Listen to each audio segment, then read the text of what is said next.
praticien Reiki. Je reçois aujourd'hui Isabelle Laroche, praticienne Reiki, gestalt thérapeute.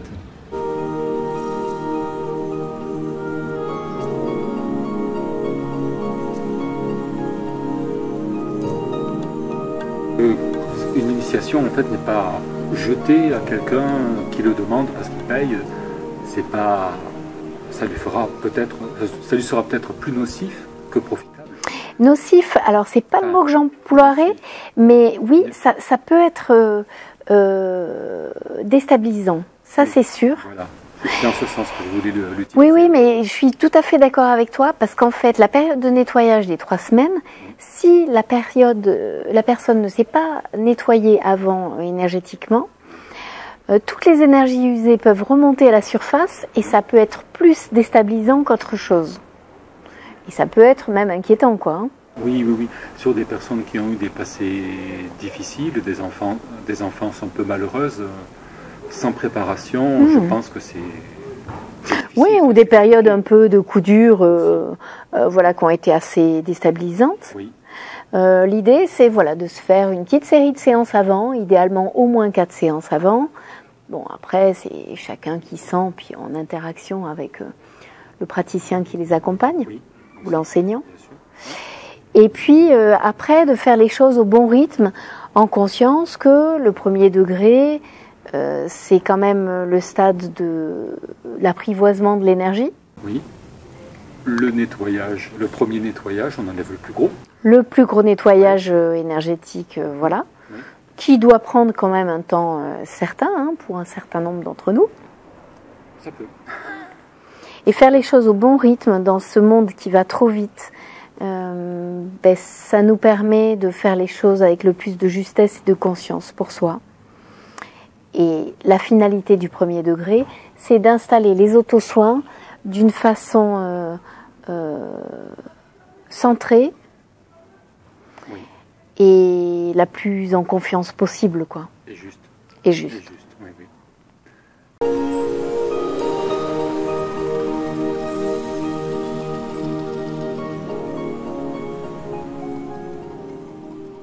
Alors, le deuxième degré, donc, en quoi consiste-t-il? Alors, le deuxième degré, en fait, c'est le stade à partir duquel on reçoit des symboles, les symboles du Reiki du deuxième degré.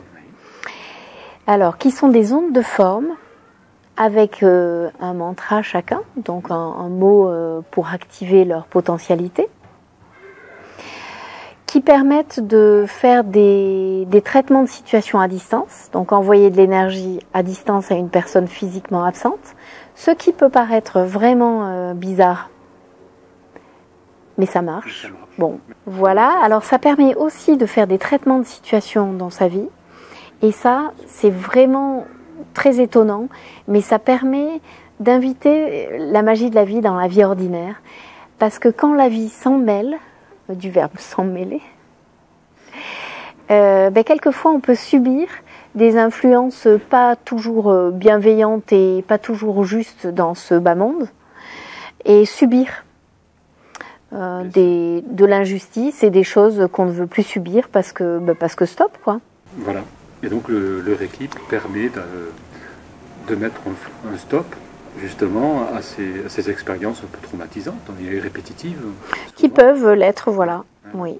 Et donc ça permet d'optimiser une situation. Alors je sais pas moi, si par exemple on a un examen ou un rendez-vous d'embauche un peu stratégique. Alors l'idée, c'est de nous entourer d'une énergie la plus bénéfique possible pour nous aider à donner le meilleur de nous et faire au mieux de nos possibilités. Et puis après, advienne que pourra. Si on ne doit pas avoir cet examen parce qu'on n'a pas fait ce qu'il fallait pour ou parce que ce n'est pas notre voie, on ne l'aura pas, mais au moins on aura donné le meilleur. Et le troisième degré ? Et le troisième degré, alors bon, le deuxième degré, c'est le stade à partir duquel aussi on commence à affûter son intuition et à affûter ses ressentis à distance. Et au bout d'un moment, on peut vraiment avoir des perceptions de télépathie assez étonnantes. Mais ça se travaille, c'est comme tout, hein. Un peu comme un musicien va affûter son oreille interne et va entendre parmi un orchestre de 50 instruments le violon qui dissonne à un moment donné. Voilà, à un moment, à un moment donné, avec le Reiki, on va passer à la vitesse supérieure et percevoir avec nos sens internes d'une façon beaucoup plus fine les choses. Oui. Pour nous et puis pour les personnes qu'on accompagne, quoi. Mais à manier avec parcimonie, hein, parce que voilà, il ne faut pas se prendre pour qui on n'est pas. Hein. Voilà, il faut surtout bien essayer le filtre du mental de côté, être certain de ses perceptions avant d'affirmer quoi que ce soit.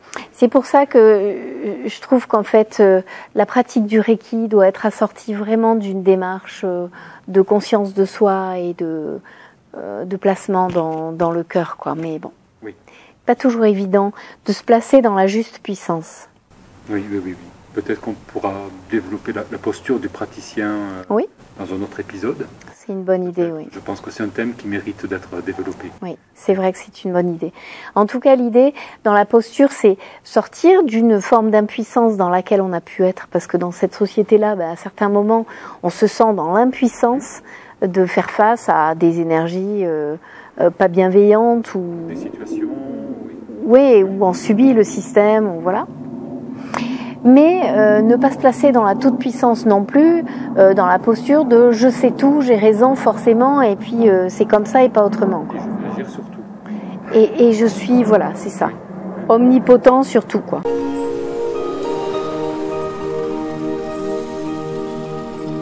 Et donc le troisième ? Et le troisième, voilà, c'était ta question. Oui. Le troisième degré, donc c'est le stade à partir duquel on se... alors, on reçoit des symboles supplémentaires, symboles du maître praticien, et puis des pratiques un peu plus, comment dire, des protocoles un peu plus fouillés, un peu plus avancés. Oui. Voilà. Et pour moi, c'est mettre un pied dans la pratique professionnelle, avec toujours plus de légitimité en soi. C'est-à-dire se sentir dans une forme de maîtrise intérieure de ce qu'on ressent, de ce qui se passe et de ce que ça peut vouloir dire, tout en restant dans une forme d'humilité et de sobriété dans la façon dont on échange avec l'autre. Oui. C'est un peu en fait être en conscience finalement. Oui. Être plus en conscience qu'au degré précédent. Oui, être plus en conscience et on appuie sur ses sensations corporelles. Oui. Parce que tu vois, quand on est dans la tête, en fait, la tête, quelquefois, elle se raconte des histoires. Oui. Et elle nous raconte des histoires. Oui. Alors que quand on sent avec nos sensations corporelles et nos sens internes, là, ça triche pas. Pas de mensonge. Il n'y a pas de mensonge. Alors après, c'est décrypter et identifier qu'est-ce que ça peut vouloir me dire. Et ça, c'est encore de la pratique et de l'expérimentation. Oui, bien sûr. Oui. Voilà. Il faut pratiquer et pratiquer encore. Pour moi, le secret du Reiki, c'est ça. Oui.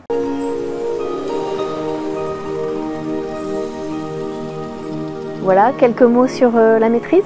Et oui, dire quelques mots, en fait, à partir d'un certain stade, quand on a suffisamment expérimenté le Reiki sur soi d'abord et avant tout, et d'une façon régulière, vraiment, parce que ça, c'est dommage d'en faire l'économie, hein.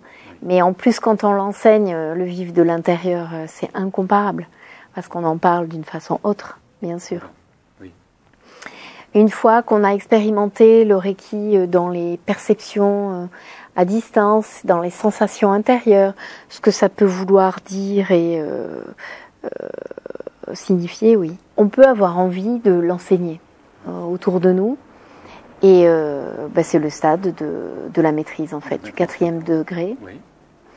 Voilà, où on reçoit les protocoles pour faire les initiations. Et pour transmettre cette énergie. C'est ça, à de futurs élèves, quoi. Hein. Il est important de noter que le Reiki ne se transmet pas par la poste, par Internet, par Skype, par ce que l'on veut, quoi. C'est la transmission, la réelle transmission du Reiki se fait in situ, en stage. En stage, en direct et pas à distance. Hein, c'est ça que tu étais en train de dire. Oui, distance, clairement. Ça se transmet de personne à personne, même s'il y a un certain nombre de livres qui sont intéressants sur la question. Qui sont très bien faits, oui, qui sont très bien faits. Voilà. Mais on n'accède pas à cette transmission d'énergie. On a un savoir, mais on n'a pas l'énergie associée. Ça ne remplace pas voilà, le vécu en stage et les initiations transmises en direct. Voilà. Je vous remercie de ce temps partagé. Merci Isabelle pour toutes ces belles explications. Et merci à vous tous d'être là pour nous écouter.